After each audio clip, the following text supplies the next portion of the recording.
तेरे लाला ने मेरा चित्त चुरा लिया था। योगिनाम चेतांसी अपि हरति इति हरि। जो बड़े बड़े योगियों के भी चित्त को चुरा लेता है, हर लेता है, उसी को तो हरि कहते हैं।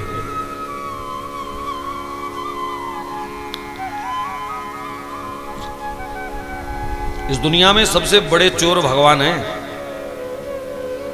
जानते हो क्यों?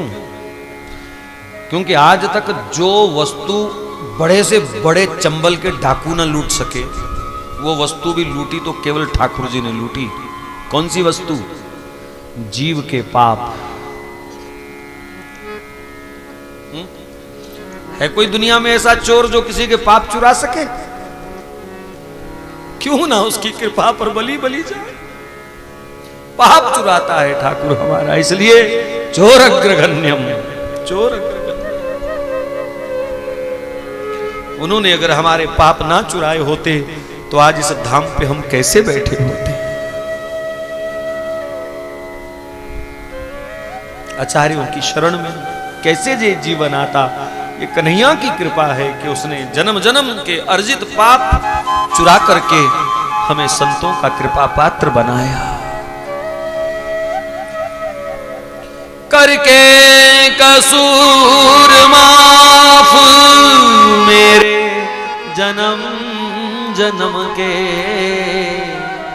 ब्रह्मानंद अपनी शरण में मुझको लगा दिया है। करके कसूर माफ, और माफ क्या? चुरा।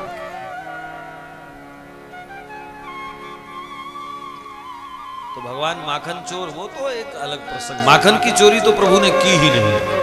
हम कोशिश करेंगे इस बात को सिद्ध करने की। माखन तो प्रभु ने चुराया ही नहीं।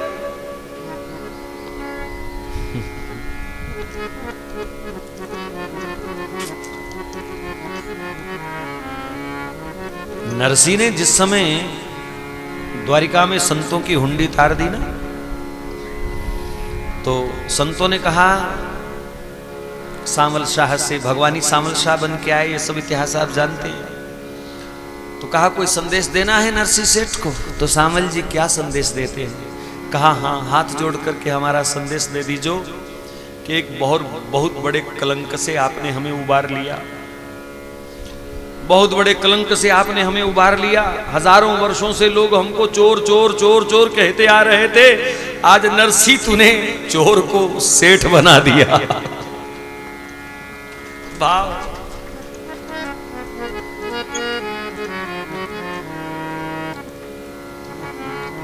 सांवल सेठ।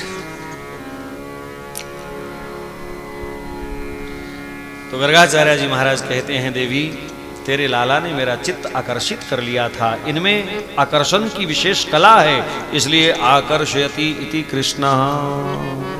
जो सबको अपनी ओर आकर्षित करे, इसी कला के कारण इनका नाम मैं कृष्ण रखूंगा। बोलो कृष्णचंद्र भगवान की जय। और सचमुच आकर्षण की जितनी कला भगवान श्री कृष्ण में है, अन्य किसी अवतार में भगवान इतने आकर्षक नहीं हुए।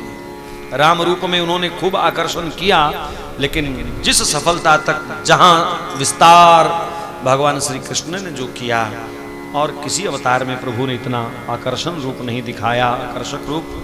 तो इस अवतार में भगवान का नाम ही इस कला के कारण कृष्ण हुआ। और भी अनेक व्याकरण की दृष्टि से, व्यवहार की दृष्टि से इस नाम के अर्थ हैं, लेकिन हमारी समझ में आ जाए यही सबसे बढ़िया नाम जो सबको अपनी ओर आकृष्ट करे। कोई गरीब हो, कोई दीन हो, हीन हो, सबको भगवान निमंत्रण देते हैं, आओ। इसके बाद प्रभु का अन्नप्राशन हुआ। 5 महीने 21 दिन के ठाकुर जब हुए तो पहली बार अन्नप्राशन हुआ। इतने दिन तक मां केवल अपना दूध पिलाती रही। और उसके बाद श्री सुखदेव जी महाराज विविध बाल क्रीड़ाओं का वर्णन करते हैं।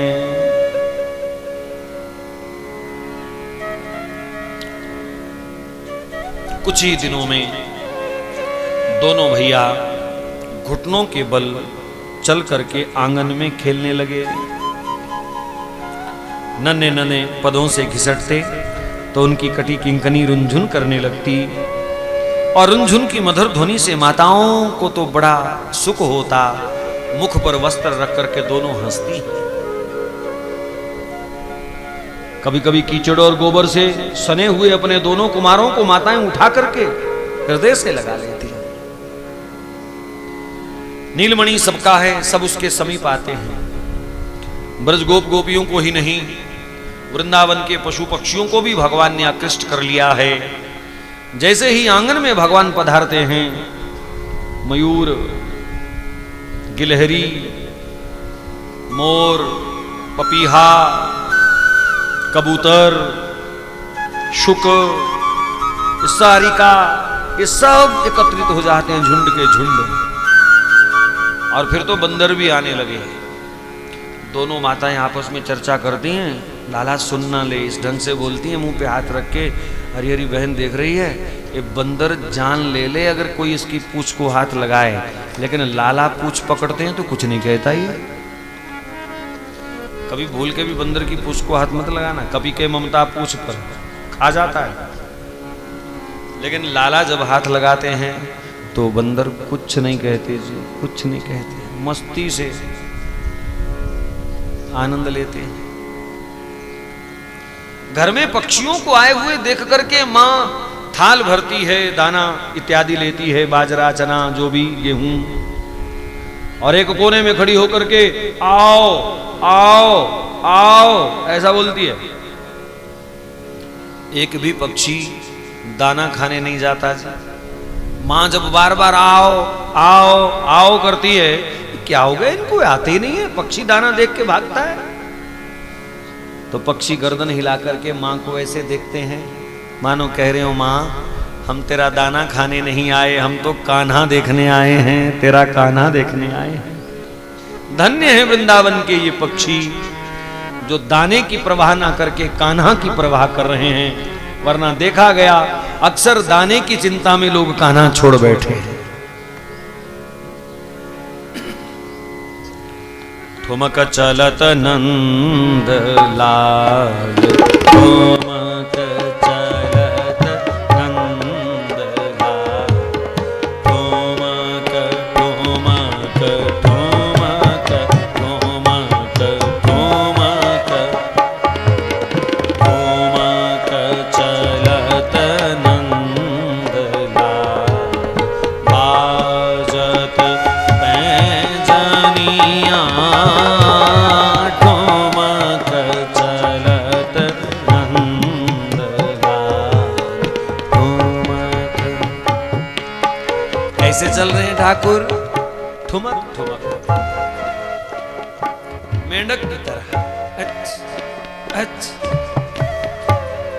छम छम हाथों के कंगन, कटी प्रदेश में किंकणी के साथ जो रुंझुन सी करती हुई हल्की सी घुंघरियां, छम छम, और पांव जब घसीटते हैं और वह पायल पायजेब पांव की वो भी रुंझुन का जब स्वर देती हैं, ऐसा लगता है जैसे पूरे गोकुल के अंदर संगीत की एक लहर आ जाती है।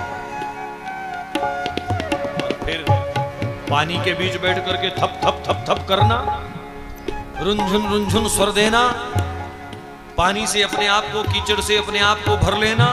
माँ दौड़ करके आती है, ए लाला नहला धुला करके तुझे तैयार करती हूँ, तू कीचड़ में आके बैठ जाता है। अरे तू पिछले जन्म में कहीं सुअर तो नहीं था? किलकारी मार के प्रभु हंसते, मानो समर्थन कर रहे हो। हाँ माँ, एक बार शुकर भी बना था। ठुमक चलत नंद लाल, ठुमक चलत नंद लाल, बाजत पैजनिया, ठुमक चलत नंद लाल, ठुमक ठुमक ठुमक ठुमक ठुमक ठुमक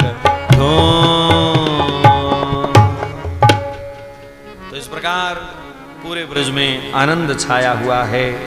अब श्याम धीरे धीरे मां का अंक छोड़ करके, अंगुली का सहारा त्याग करके स्वयं कभी कभी अपने पुरुषार्थ का प्रदर्शन करते हैं। कभी कभी बाबा को चाव आता